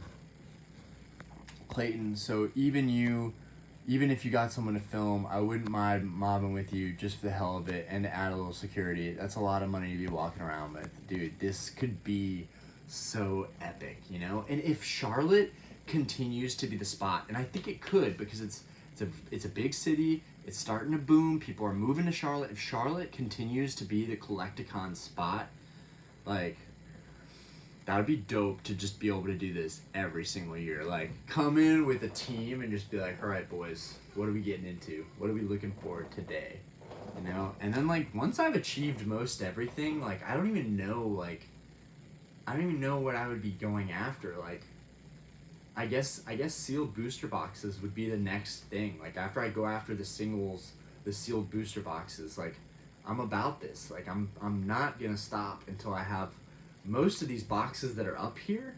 This was all manifestation, right? These weren't boxes I opened. These were boxes I bought for display purposes that I stored cards in, right? The goal though someday is to have this whole, all of this be sealed product. That is the goal someday. But that's super ambitious, you know. For now I'm still a little old, Orion, but I have the vision, you know. Oscar, how many more subs and or views do you need to make it for the base set? And you know, I don't know right now. To be fully transparent, I'm doing about like $160 a month in ad revenue, which I'm doing 30 videos a month, 4 live streams or more a month. I'm doing a lot of content, and maybe YouTube will change their policies so that content creators can actually earn a little bit more. But from right now, I need to have like 5,000 subscribers or more to make this happen. So it's, you know, it's a while away. It's a while away for sure, but I know that I'm gonna get there. Like when people used to say you're gonna be at 10K in no time, I didn't really like believe it. I was like, my channel, the quality of stuff I make, come on, really? Now I'm like, dude, people like your stuff. They believe in you. Like I can see the vision now. But I don't want to get too ahead of myself.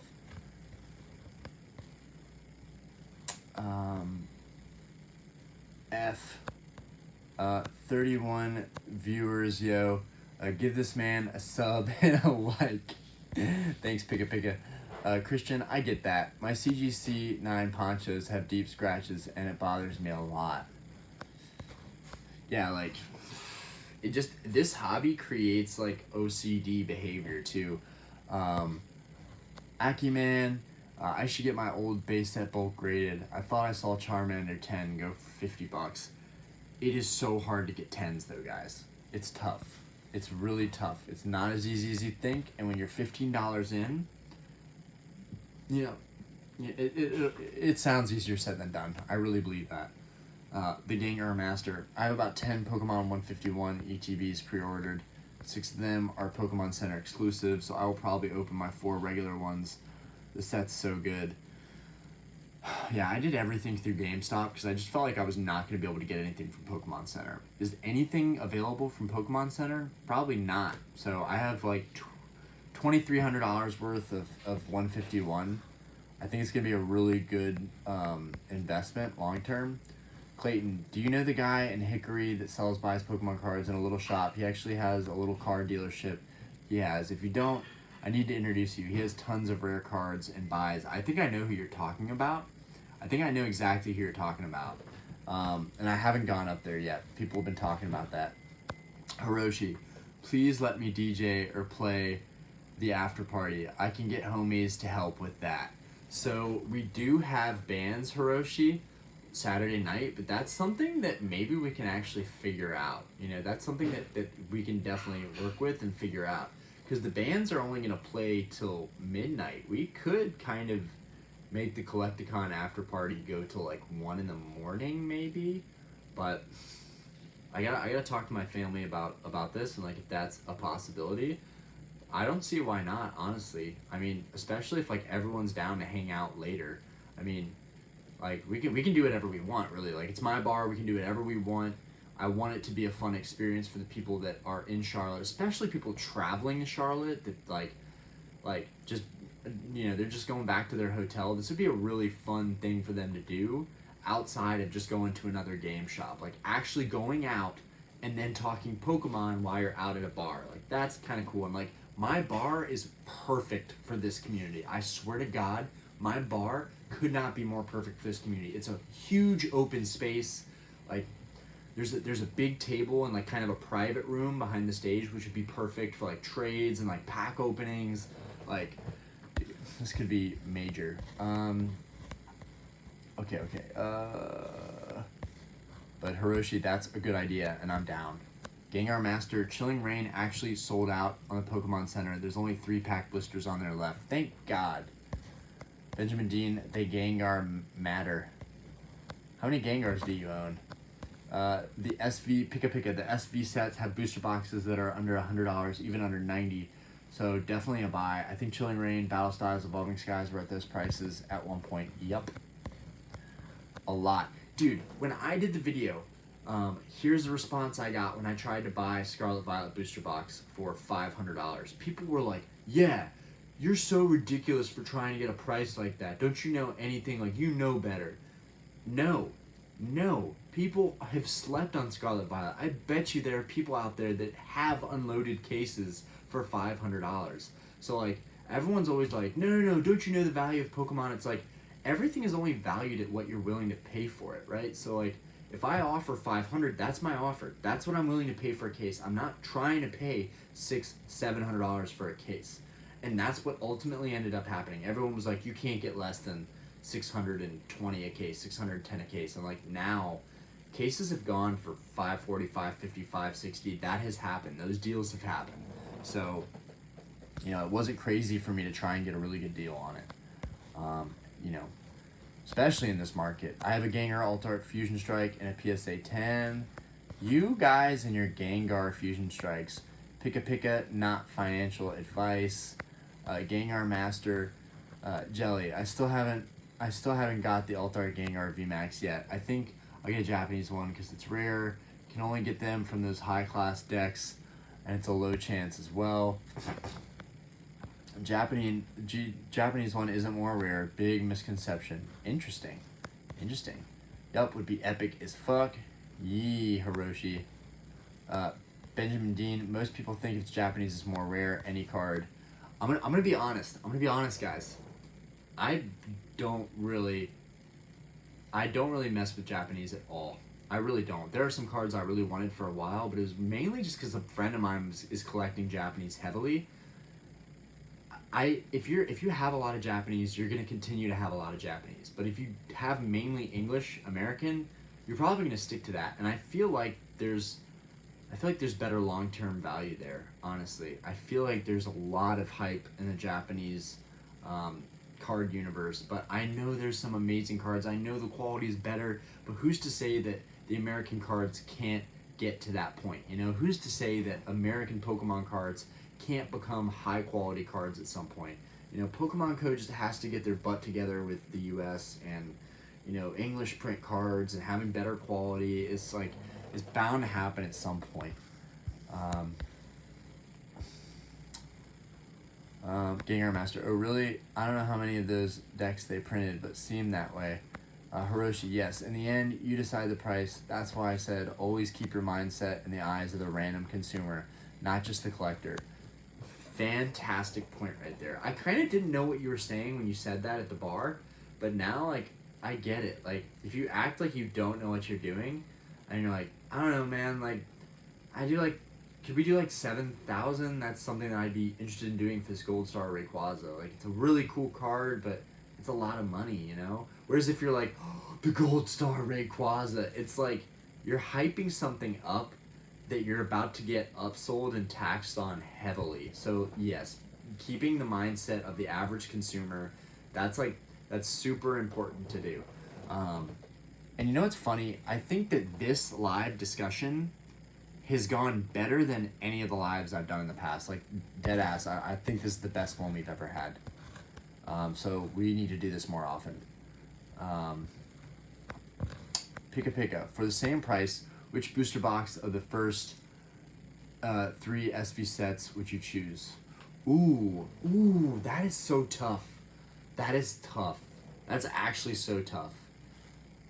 Oh, dude. Okay. Paldea's got the Raichu and Ayanu. I think I'm going to go with Scarlet Violet base. I feel like that's the wrong move. Obsidian Flames has the Charizards, and it's pretty dope. Scarlet Violet base. It's got Koridon and Miraidon. I have a bearded dragon. He's getting big. He's dope. I love lizards. Corydon and Miraidon, as one of the most perfect things that Scarlet Violet did was Corydon and Miraidon. You know, I've been playing on my Switch. I haven't played it in a couple months now, but you know, when I saw Miraidon, I was like, yo, I fuck with this Pokemon heavy. So, in the Corydon artwork with the jungle in the background, I thought that card was gonna be like $120. Like I had this idea that Corydon was gonna be insanely hype, and like no one cared about it. It became an $18 card like that, and that bothers me because it's a legendary kind of Pokemon, and I don't know if it's just Scarlet Violet mascot or if it's really considered a legendary. This is why I need to watch the lore. This is why I need to be up to date with the anime. This is why, like, if you're into Pokemon and to really be into it, you have to be absorbed into the whole lifestyle. And, like, I preach that, but I have to actually live that. And that's tough with, like, family and work. Even right now, I got off work. You know, I've been working. I've been doing stuff all day, and like I still haven't spent any time with Diana because I'm constantly doing stuff with the hobby, you know, with live, with YouTube. So it's like you have to spend so much time in it to know everything. But that was an awesome question, and that could be for everybody. That could be for everybody. Fortress, Paldea evolved, definitely the best value of the three. Yeah, like value wise, Paldea might be the best. Jodo Jake, yo, wish I could come to Charlotte, bro. What's good, bro? Dude, we got the lives. Like, I had you in for a live stream. We can do that again. It's like you're right there. Like, the same can be said of me going to, you know, card party, you know? Like, it's gonna happen, bro. One of these days it's gonna happen. You see all these YouTubers, you see all these influential, you know, collectors that are going to Japan and, you know, going out to card party, and like that's gonna be me. I truly believe that's gonna be me soon.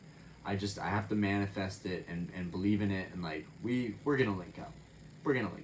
I am trying to build a group to mob at this Collectacon though. Like that would actually be so sick. So I'm excited. Okay. Hiroshi, Charlotte is up and coming. Join us. Big reason I collect Japanese as well is because it's the original language and hosts many cards and arts that never came in English. So many great cards with amazing quality too. This is true. For instance, the 3 EX cards from XY.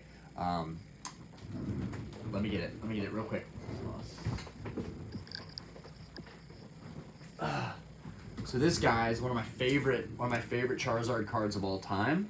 The EX Charizard promo from XY. There's a Venusaur, a Blastoise, and a Pikachu, which the Pikachu's in my stack of cards. You know what? I'll get the Pikachu. Let's just go ahead and get the Pikachu. Well, guess what? All 4 of those, the Pikachu, the Venusaur, the Blastoise, and the Charizard, all 4 of them feature a gold border that goes around the card, and it just looks insanely good compared to this English one, which kind of looks lackluster in comparison and has this vertical foil. The Japanese cards are insanely nice. Those are some Japanese cards that I would want to get. Here we got I got the Pikachu right here in my stack of Pikachus and Raichus. Here's the XY English promo Pikachu. Now these, when they have the gold borders, dude, they look insanely good in Japanese. Not to mention the texture and everything. Well, actually no. In Japanese, there's actually still no texture, but the holo just looks way better. And my buddy introduced me to this Charizard, and he had a CGC 9.5, and he's like, you know, they're bumping all the 9.5s to 10. He's like, I'll sell you the 9.5 for I'll sell you the CGC 10 when it comes back for the Charizard EX in Japanese. I'll sell it to you for $1,700, because he bought a PSA 10 for $2,100. So like, there are some Japanese variants that are only in Japan that are incredibly expensive and really rare. I gave up on it though. It was too expensive. That's like one of the few Japanese cards that I really want though. I want all 4 of the XY promo cards.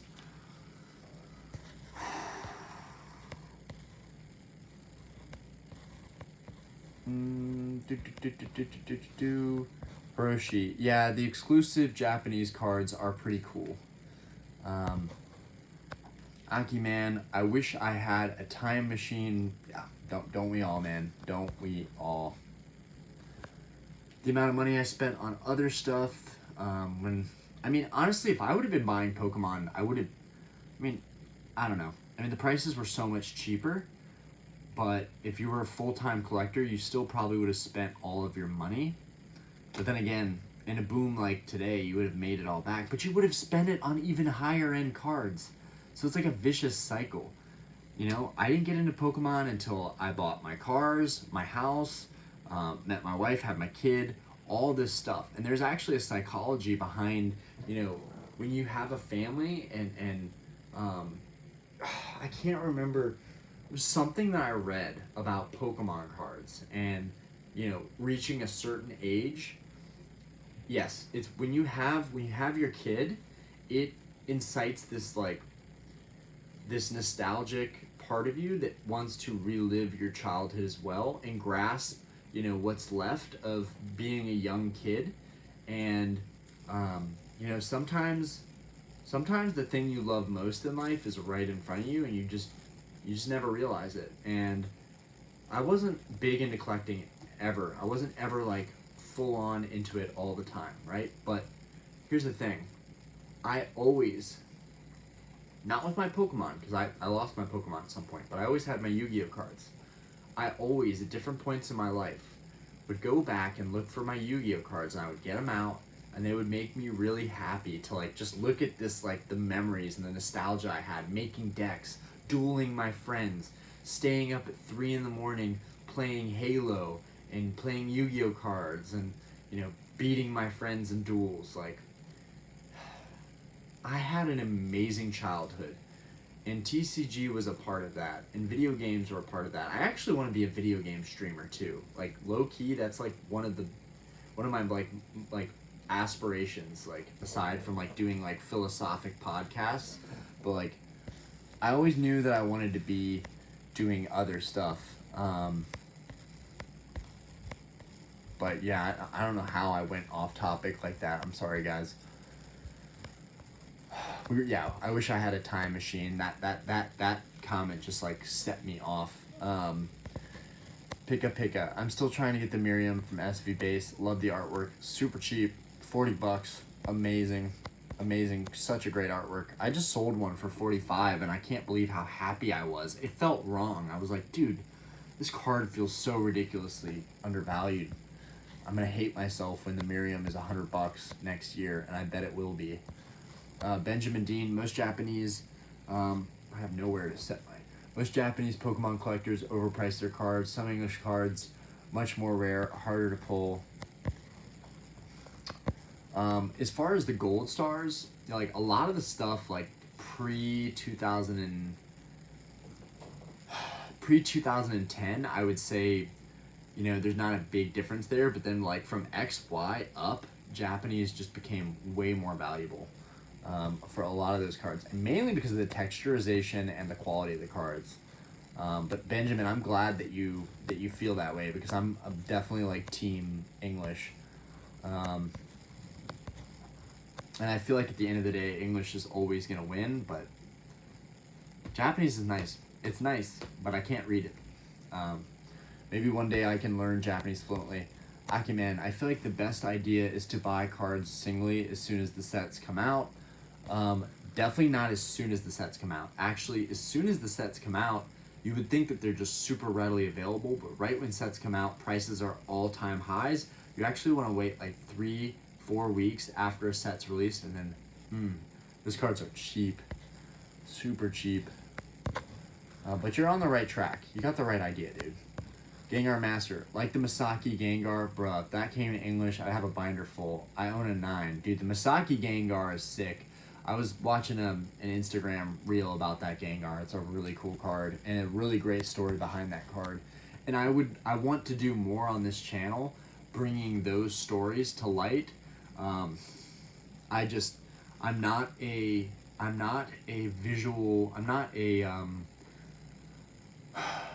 I am not a visual learner. I think I'm more of an audible learner, so I have to like hear people's Instagram reels and hear them kind of talk about the history of certain cards for it to stick with me a little bit better.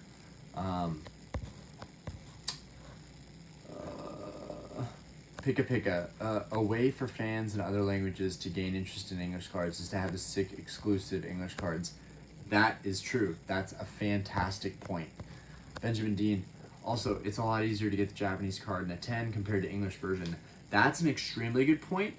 Unfortunately, it doesn't change the fact that so many kids are jumping into Japanese and paying insane prices for 10s.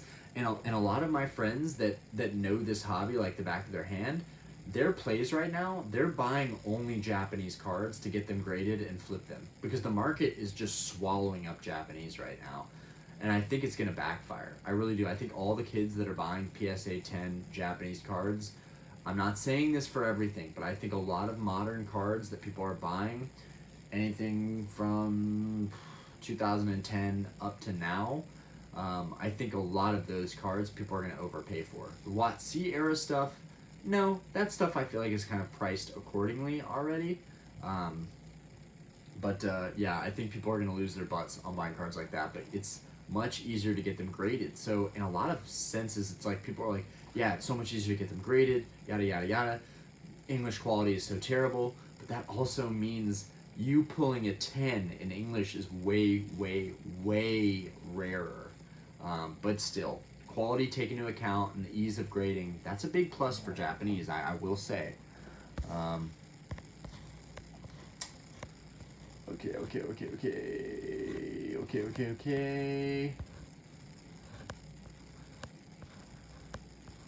Okay, Hiroshi, the best time to buy is right before the next upcoming set because the hype shifts to the new set, so you can get people trying to move their cards before their value drops or changes.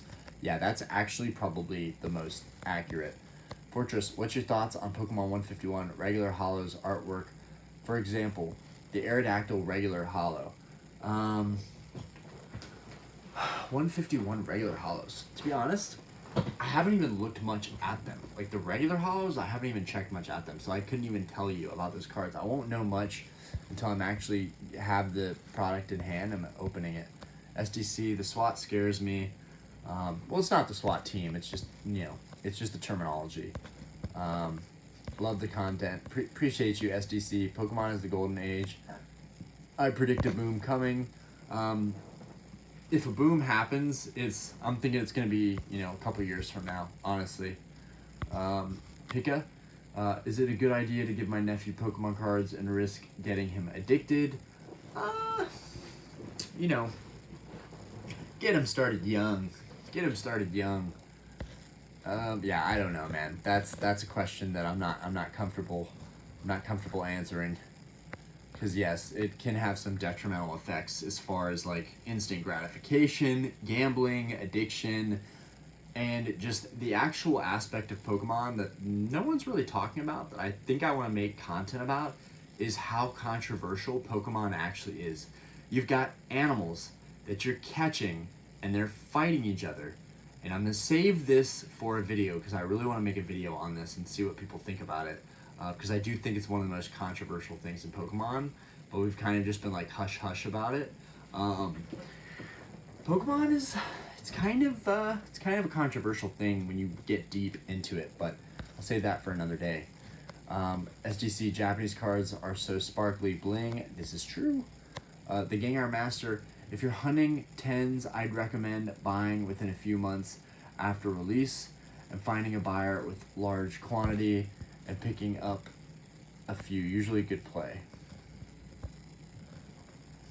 SDC, I think in like 20 years you'll be so rich. Pokemon is life, Pokemon is fun, Pokemon is the best. Thank you for the positive affirmations. Dude, yeah, I have so much faith in Sword and Shield era. Do you want to watch do I watch wrestling? Not really, but I know that it's a pretty big community. Fortress SDC, honestly, doubt it would be as popular as it is now in 20 years. Pokemon is definitely the cash cow for Nintendo, but they'll eventually make something new to replace it. I don't know, man. it's just like hiring new employees. It's much easier to make your business better than to try and shift the entire business. I really do feel like Pokemon could be here to stay for 100+ years, and even people that feel like they're getting in too late now, no, people are gonna feel like they're getting in too late in 20 more years, right? Everyone who's in it now, as long as they just stick in it, I think they're gonna be killing it.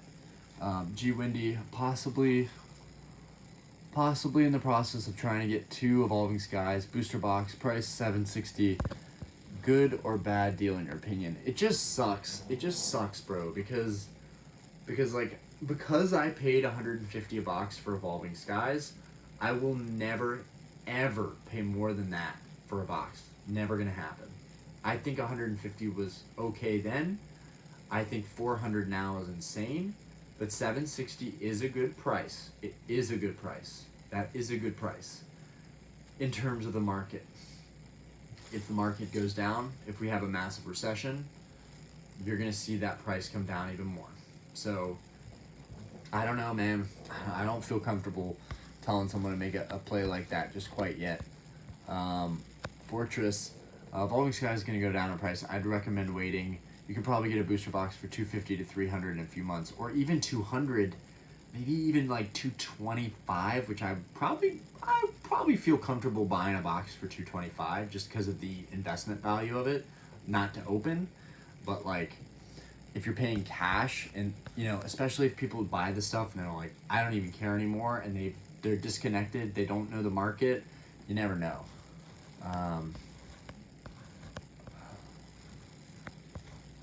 Singles are already going down. It's a matter of time for the booster box to go down. Gengar Master, my Eevee Heroes booster box I picked up released for 100, I believe. Bro, those are like 500 plus now. Imagine what they will look like in 5 years. Can't wait to see those dropping. SDC Fortress, well said. Hiroshi, my wife and I used to run a game club, and I would use Pokemon cards to teach the concept of value and the power of the individual consumer in influencing a market. My wife and I used to run a games club, and I would use Pokemon cards to teach the concept of value and the power of the individual consumer influencing a market. Interesting, very interesting. Akiman, do you have your own childhood binder of Pokemon? I remember trading 8 regular holos for the Charizard holo. I don't. I never had these cards as a kid. This is something that I'm chasing now and only now. So get them started early. That's a good point. Pika Pika, gotta run. Keep up the dedication and work. You're going places. Thank you, Pika Pika. G Windy, high risk, high reward. Thanks for the thoughts. Yeah, like I do think, I do feel like I would rather have boxes of Evolving Skies than pay for all the cards in Evolving Skies. And I've almost paid for all of the cards in Evolving Skies. I've almost bought my entire binder. And, sometimes I hate the fact that I'm, bindering these sets. I just started and I couldn't stop. I started with the WotC stuff from 99, and I couldn't stop. I was addicted. And I still want to binder every single set to ever come out for main sets, not expansions. But it's so much easier to just buy the booster boxes and be like, yeah, I have a booster box of this. It represents the set. I could complete most of the set with this one box probably. And while that's not really the case these days anymore, it still feels pretty true for the most part. At least 50% of every set you can complete with one box. The problem is opening more boxes to find those specific cards. It gets tough. Now we're all caught up. I'm loving this. G Windy, you could open them and pull the Umbreon VMAX, but you need to get a 10 for it to make your money back on those boxes. And even if you got a 10, you wouldn't sell it. Speaking of the Umbreon 10, I bought this for $500, and it came back in a 10, baby. I'm hype. Look at this guy. I still think the regular V alt art looks kind of better. I honestly think I like that card more than the VMAX. The Umbreon just looks like a bunny rabbit. I'm not even gonna lie. You can hate on me all you want, but the The Umbreon just looks like a bunny rabbit to me. Like, this is such a weird artwork to me personally. Like, yes, it's gorgeous. It has a great texture, but it just looks like a bunny rabbit.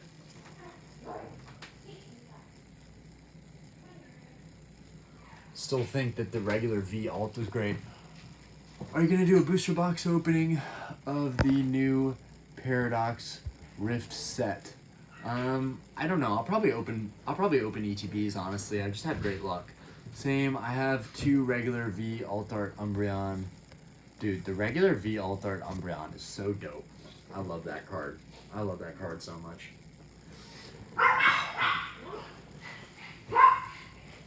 Alright, baby. I'm gonna wrap it up. Alright, Diana's looking at me like it's time to wrap things up. And I mean, we're about 2 hours into the stream. This was such a successful stream. I'm so happy. I just picked up that Leafeon alt art from Evolving Skies. Perfect example of buying a card for the art and not the Pokemon. Even though it's not a bad Pokemon, I'm just not the biggest fan. Yep, I feel you on that. We've been there. We've all been there. So, guys, it's about that time. Just found out Shorten's Shield revolves around the UK. I'm more a long-term sealed collector. I'm not really worried about opening them for a quick profit. Yeah, I feel you. I feel you on that. But,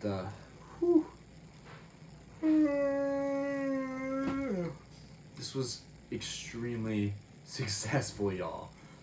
I guess I have to do more of these Q&As, because this just like boom, boom, boom. This was awesome, guys. This was really awesome. I love you guys so much. It's been a lot of fun. And my wife is doing this. You just don't understand, baby. This is like the boys right here. This is my boys' night right here. Like,